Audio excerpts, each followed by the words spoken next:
Selamat pagi Bapak Ibu semua. Selamat berjumpa kembali di kebaktian online GKI Rungkut Asri. Kebaktian pada hari ini akan dipimpin oleh Bapak Theodorus Willemnoya dengan tema Lalang di Tengah Gandum. Ada warta lisan, yaitu mengenai kelas katekisasi. Kelas katekisasi untuk pendaftaran akan dibuka sampai tanggal 26 Juli 2020.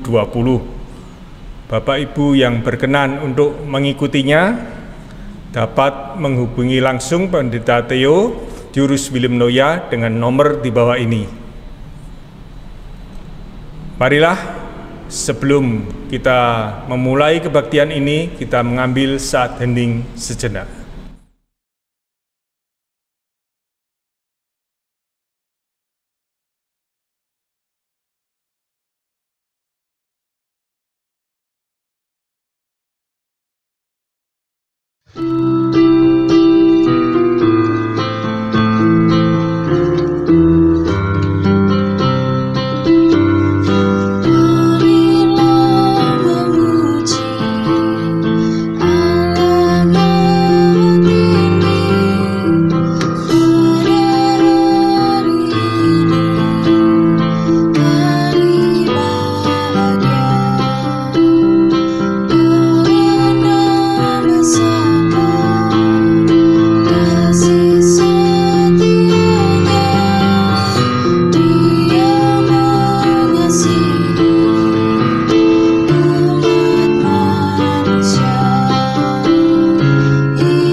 Kebaktian ini berlangsung di dalam nama Bapa, Anak, dan Roh Kudus.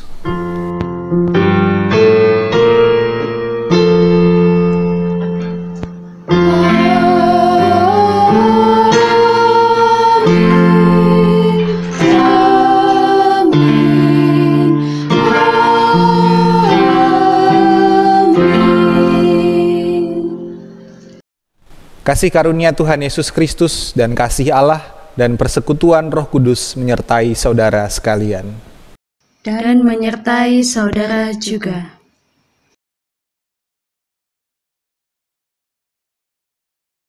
Bapak Ibu Saudara, tema kebaktian hari Minggu ini adalah Lalang di Tengah Gandum. Melalui tema ini kita diajak untuk memahami bahwa Tuhan memberikan kesempatan hidup yang sama bagi setiap orang, sehingga kita diharapkan dapat menggunakan kesempatan yang ada untuk tumbuh dalam kebenaran di tengah tantangan dan rintangan. Seperti yang Yesus katakan dalam perumpamaannya, biarkanlah keduanya tumbuh bersama sampai waktu menuai. Pada waktu itu aku akan berkata kepada para penuai, kumpulkanlah dahulu lalang itu dan ikatlah berkas-berkas untuk dibakar, kemudian kumpulkanlah gandum itu ke dalam lumbungku. Matius 13 ayat 30.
Kita berdoa.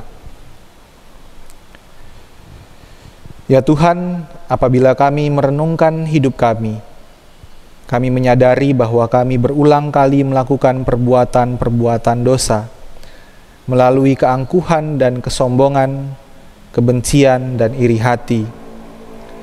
Namun kami juga percaya bahwa kasih sayang-Mu adalah pengharapan bagi kami. Karena itu kami datang dan mengakui segala kesalahan kami, serta memohon kemurahan Tuhan.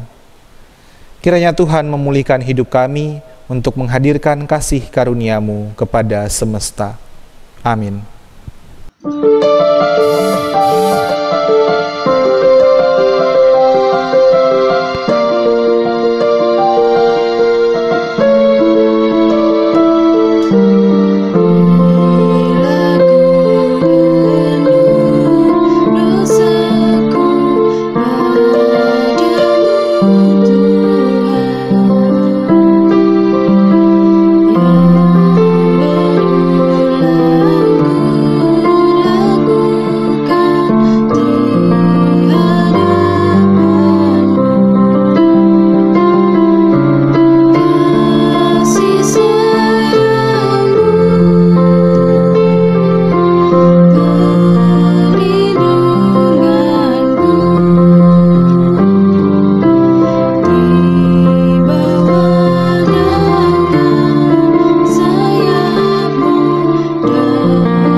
Berita anugerah Tuhan dalam surat Roma pasal 8 ayat 17. Dan jika kita adalah anak, maka kita juga adalah ahli waris.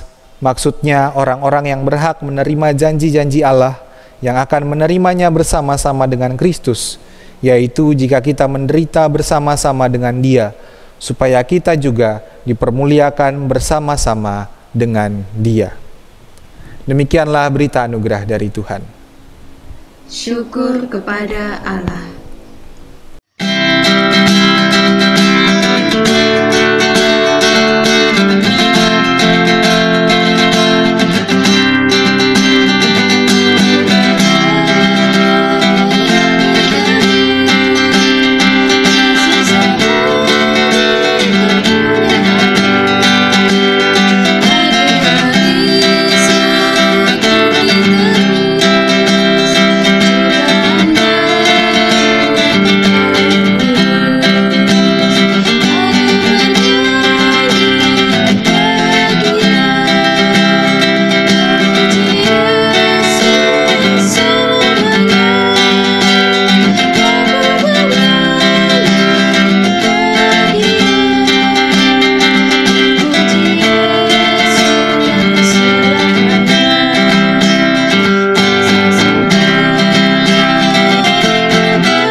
Kita berdoa. Ya Allah, firman-Mu adalah sumber kehidupan yang memampukan kami menjalani seluruh hidup kami dalam pengharapan. Karena itu berbicaralah bagi kami melalui firman-Mu, mampukanlah kami untuk mendengarkan, memahami dan menghidupi firman Tuhan dalam hari-hari yang kami jalani. Bersabdalah ya Tuhan, karena kami siap mendengarkan. Amin.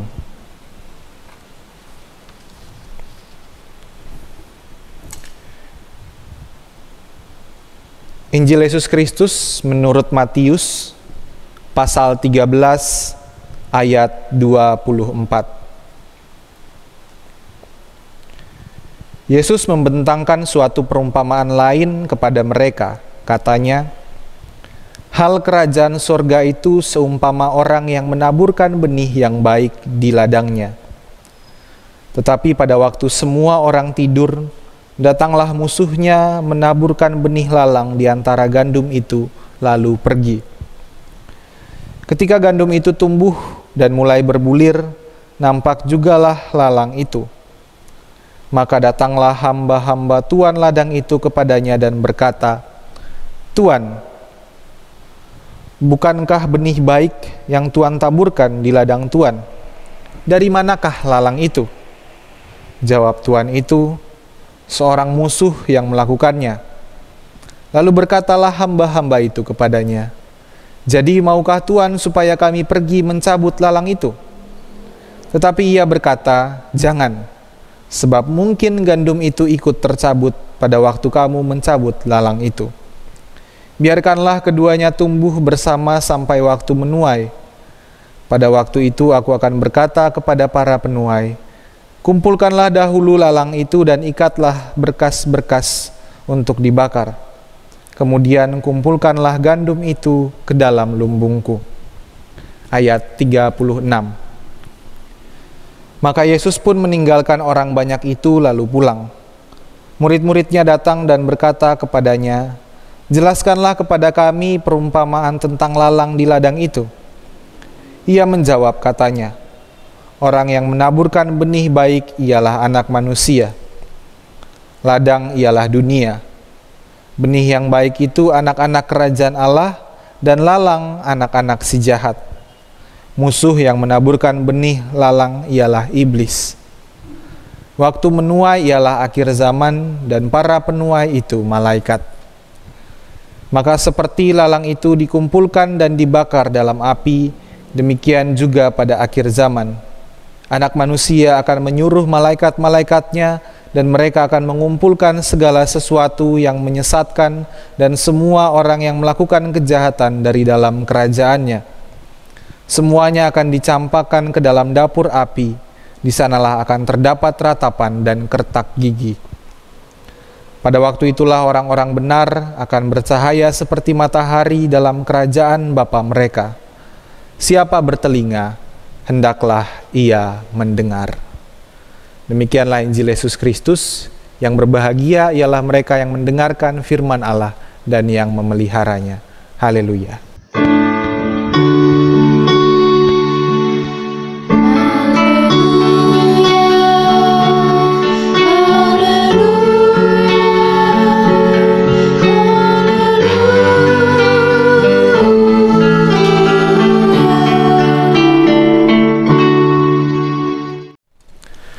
Selamat hari Minggu Bapak Ibu Saudara sekalian. Minggu ini bacaan Injil kita masih berbicara soal dunia pertanian seperti yang minggu lalu. Minggu lalu kita bicara juga soal menanam-menanam, perumpamaan Yesus tentang penabur. Nah, tapi jika minggu lalu perumpamaan Yesus tentang penabur itu menunjukkan seorang penabur yang sembrono yang menaburkan benihnya di sembarang tempat, kali ini Yesus memberikan perumpamaan tentang seorang pemilik ladang yang menaburkan benih di tanah yang kelihatannya lebih siap.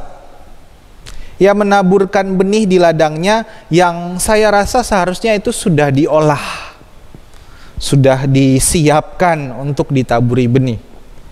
Ia tidak menaburkan benih di tanah yang berbatu-batu atau di antara semak-semak berduri, melainkan di tanah yang subur. Wah, kata siapa? Itu kan tidak tertulis di Alkitab. Apa buktinya? Mau bukti? Saya kasih lihat. Di situ dikatakan bahwa ada musuh yang menaburkan benih lalang, atau kita mengenalnya juga alang-alang atau ilalang. Tidak banyak katanya. Ditaburkan di ladang, dan lalang itu dapat bertumbuh dengan baik. Nah, lalang atau alang-alang adalah sejenis rumput berdaun tajam yang bisa mencapai tinggi sekitar 1 meter. Nah, lalang ini dia tidak suka ditumbuh di tanah yang miskin, artinya di tanah yang gersang, berbatu-batu, dan sedikit unsur haranya. Lalang tumbuh dengan sangat baik di tanah-tanah yang cukup subur. Dia dapat menerima sinar matahari, atau di tempat yang agak teduh dia bisa bertumbuh dengan subur. Nah, jadi dengan demikian maka ladang yang ditaburi gandum tadi, yang juga kemudian ditaburi lalang, merupakan lahan yang subur, yang baik untuk ditumbuhi oleh lalang juga. Tadi juga dikatakan dia nggak bisa bertumbuh di tanah yang berbatu-batu, makanya sudah pasti bahwa gandum itu ditaburkan, ditebarkan oleh si pemilik lahan, oleh penabur itu di tanah yang baik. Berbeda dari minggu lalu, dia menaburkan di mana-mana saja.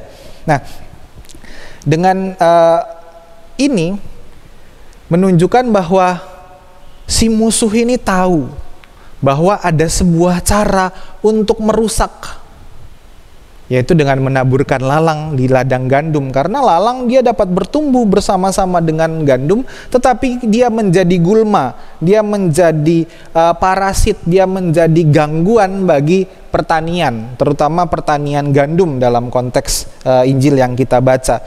Dia harus disingkirkan dari lahan pertanian. Nah, dan lalang juga mengambil atau menyerap unsur hara yang dibutuhkan oleh tanaman-tanaman pertanian tersebut, sehingga tidak dapat bertumbuh dengan baik. Nah, dalam perumpamaannya Yesus mengatakan bahwa ada seorang yang menaburkan benih di ladangnya. Lalu pada waktu malam ada musuh yang menaburkan benih lalang di ladang gandumnya. Kita tahu bahwa tujuannya jelas, pasti untuk merusak, menumbuhkan gulma pada lahan pertanian. Nah, tapi di ladang gandum itu kedua tanaman atau kedua tumbuhan itu bertumbuh bersama-sama tanpa disadari oleh orang-orang, sampai ketika gandum sudah mulai berbulir, ini masih hijau dia, kelihatan, oh ada lalang, ada gandum ternyata. Lalu para hamba pemilik ladang itu mengusulkan untuk mencabut lalang. Jadi, maukah Tuhan supaya kami pergi mencabut lalang itu? Mereka berkata, mereka bertanya kepada tuannya. Mereka seperti orang-orang yang merasa bahwa kita juga harus menolong Tuhan kita menjadi berjasa jika kita mencabut lalang itu. Bapak Ibu Saudara, orang Kristen kerap kali bertindak seperti para hamba pemilik lahan ini.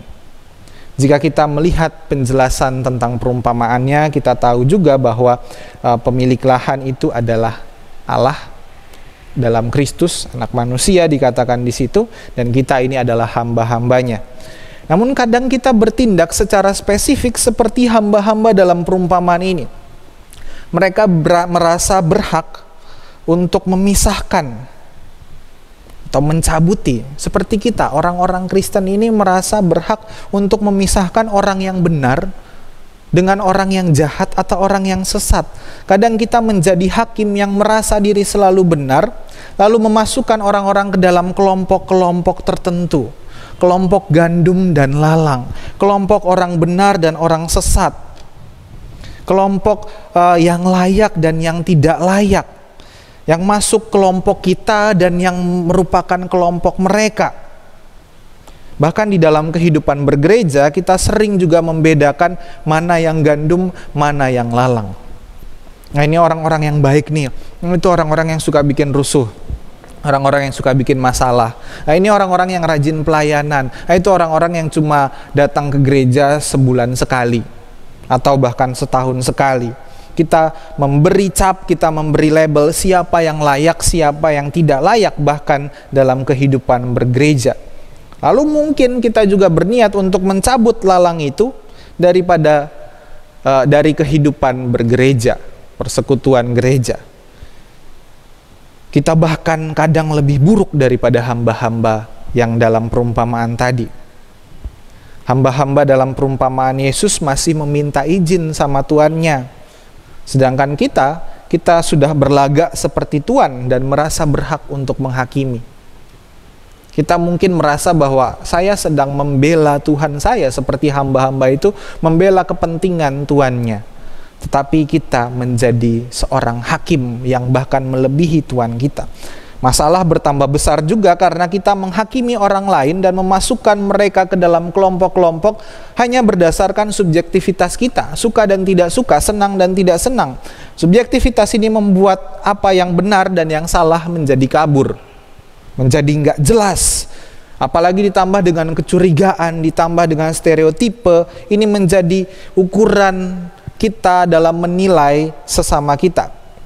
Sehingga apa yang benar-benar salah belum tentu menurut kita itu salah. Apa yang benar-benar tidak salah mungkin tidak salah, tapi kita mengklaim itu salah karena berdasarkan subjektivitas kita. Lalu mungkin yang kita kategorikan orang berdosa, orang yang tidak layak, jangan-jangan mereka layak bagi Allah.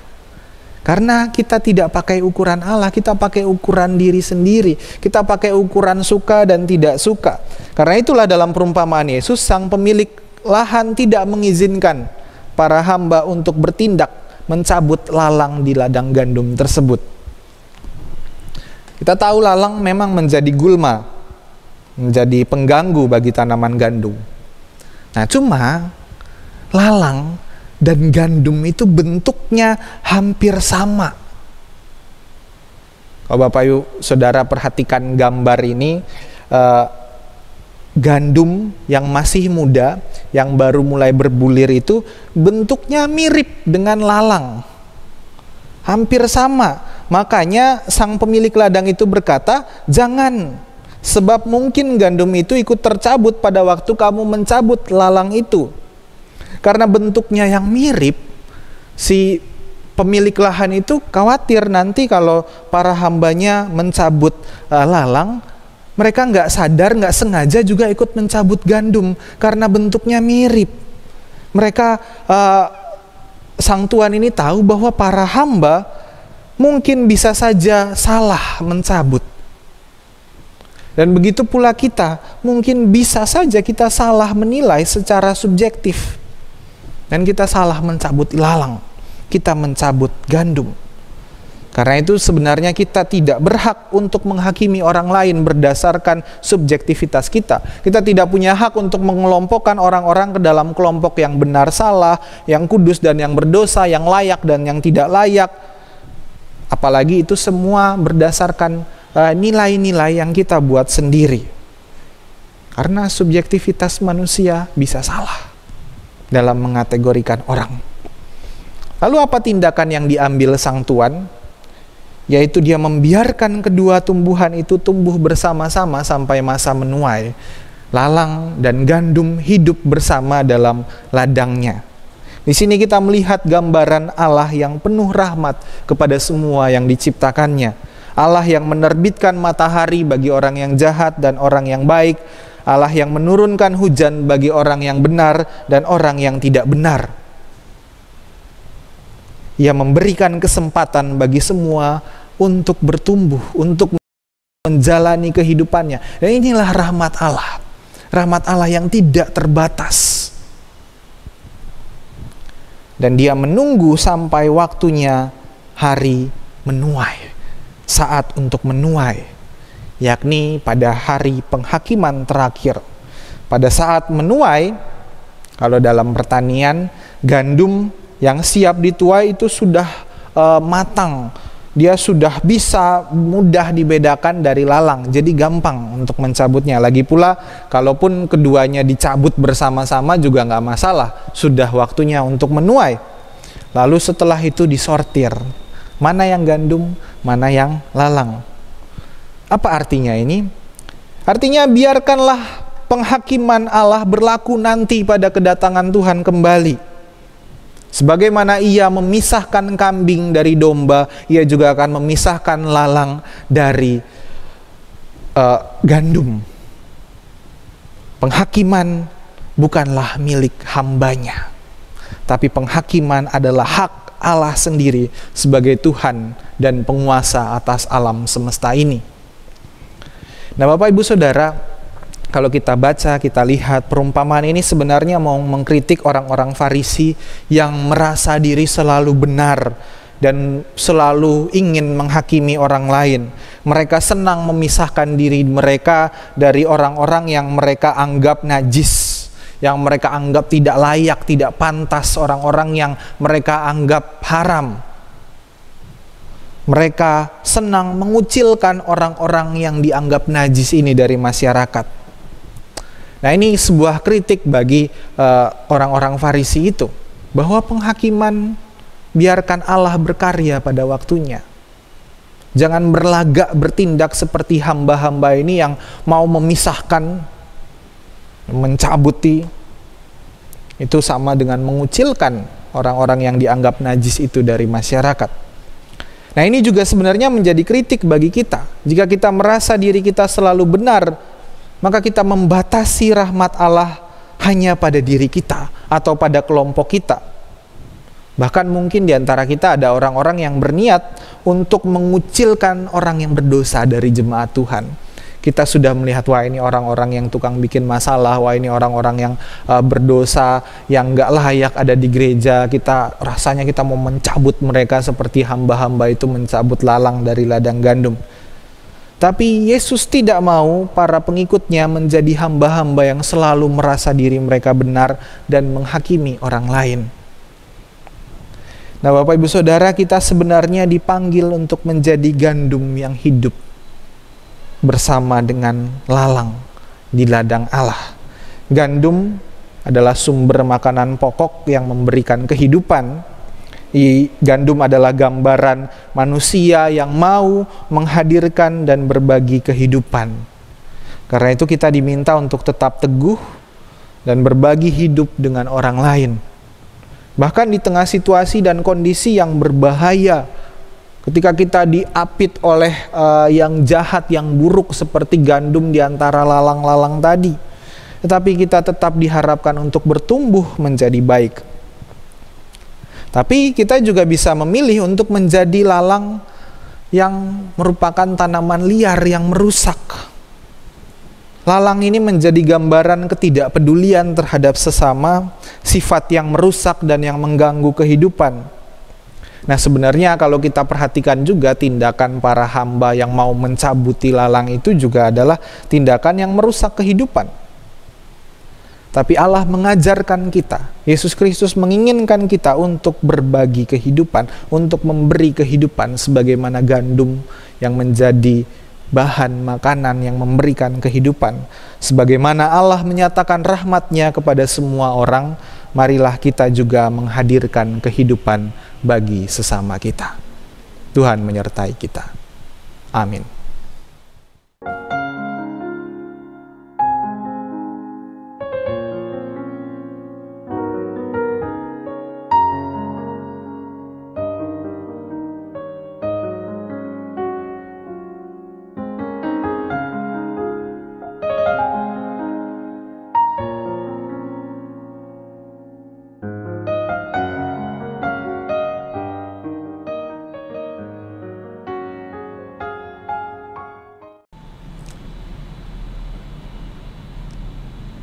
Bersama umat percaya dari masa lalu, masa kini, dan masa yang akan datang, marilah kita bersama-sama mengingat pengakuan pada baptisan kita menurut pengakuan iman rasuli yang berbunyi demikian. Aku percaya pada Allah, Bapa yang Maha Kuasa, Khalik langit dan bumi, dan kepada Yesus Kristus, Putranya yang tunggal Tuhan kita, yang dikandung daripada Roh Kudus, lahir dari anak darah Maria, yang menderita sengsara di bawah pemerintahan Pontius Pilatus, disalibkan, mati dan dikuburkan. Turun ke dalam kerajaan yang maut, pada hari yang ketiga bangkit pula dari antara orang mati, naik ke surga, duduk di sebelah kanan Allah Bapa yang Maha Kuasa, dan dari sana Ia akan datang untuk menghakimi orang yang hidup dan yang mati. Aku percaya pada Roh Kudus, gereja yang kudus dan am, persekutuan orang kudus, pengampunan dosa, kebangkitan orang mati, dan hidup yang kekal. Amin.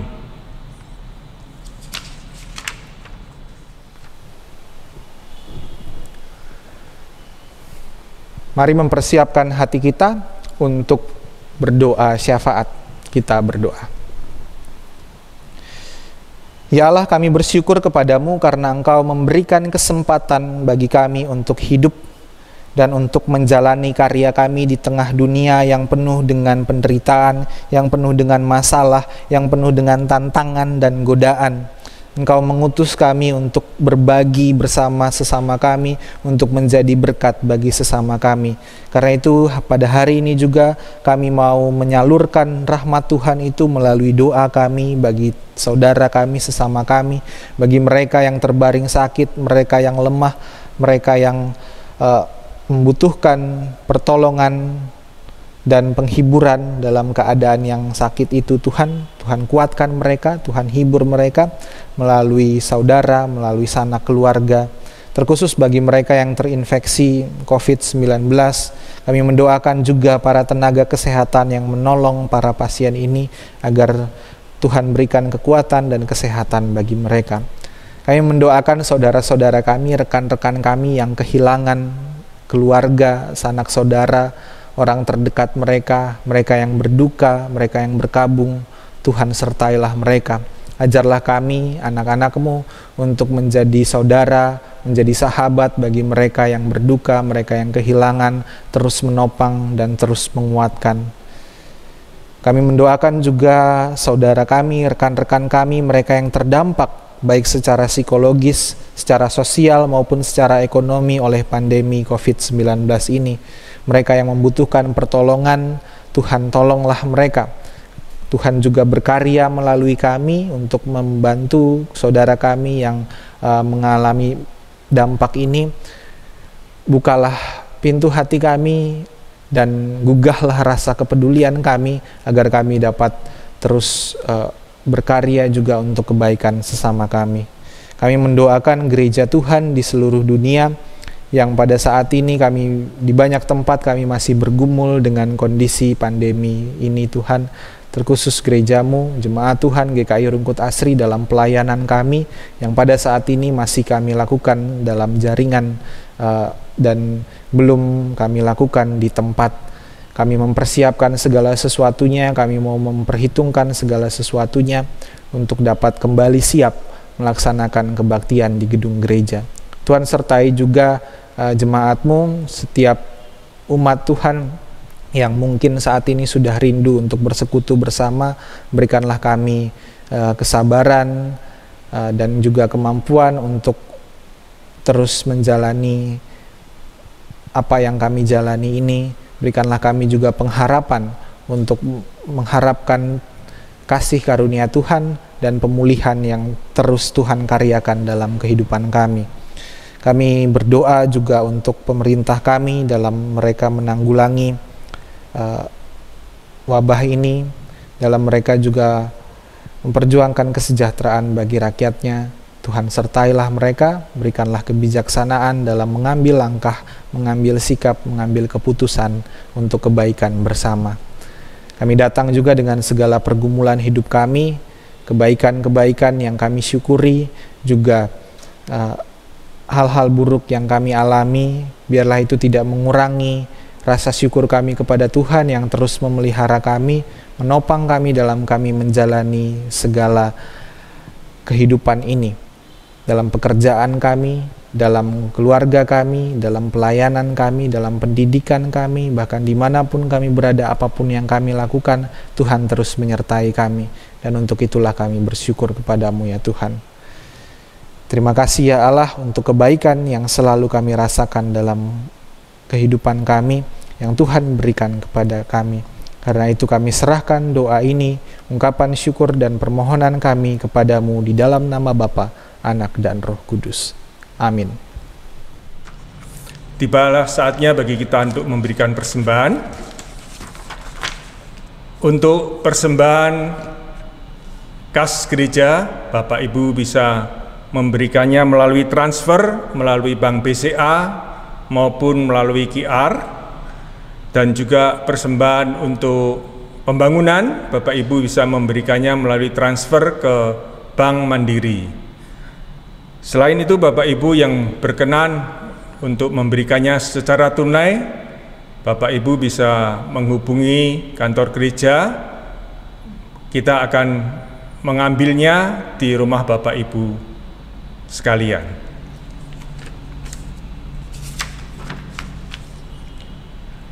Mari bersyukur kepada Tuhan, hai umat-Nya. Dengarkanlah firman Tuhan yang menyatakan, Aku hendak bersyukur kepadamu ya Tuhan Allahku, dengan segenap hatiku, dan memuliakan namamu untuk selama-lamanya. Mazmur 86 ayat 12.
Marilah kita berdoa.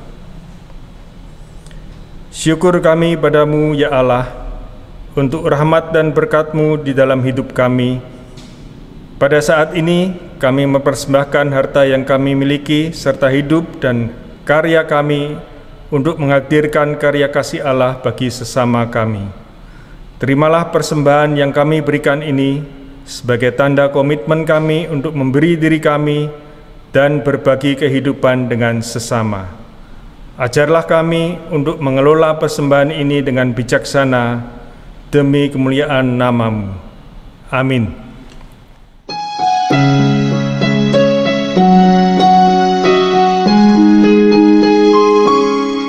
Lihatlah sekelilingmu, pandanglah ke ladang-ladang yang menguning dan sudah matang untuk dituai.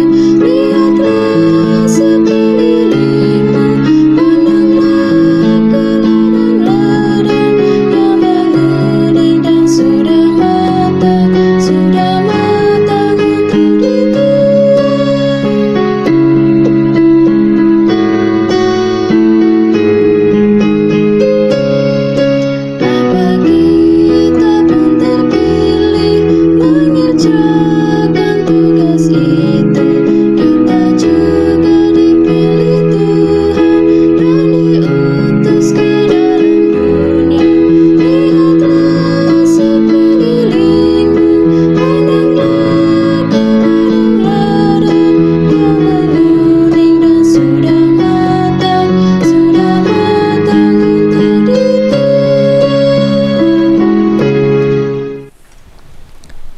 Saudara, arahkanlah hatimu kepada Tuhan. Kami mengarahkan hati kami kepada Tuhan. Jadilah saksi Kristus di tengah dunia. Syukur kepada Allah Terpujilah Allah Bapa, Anak, dan Roh Kudus. yang tidak pernah memisahkan kita dari kasih-Nya sekarang dan selamanya. Kini terimalah berkat Tuhan. Kiranya Allah memberkati kita dengan senyum dan tawa, dengan tangis dan air mata, dengan kisah iman dan kidung pengharapan yang menjadikan perjalanan hidup kita penuh warna, dengan rangkulan para sahabat yang menolong dan menopang. Kiranya Allah Bapa, Anak, dan Roh Kudus merengkuh dan memeluk kita, mengasuh dan mendewasakan kita, memandang dan tersenyum kepada kita kini dan selamanya.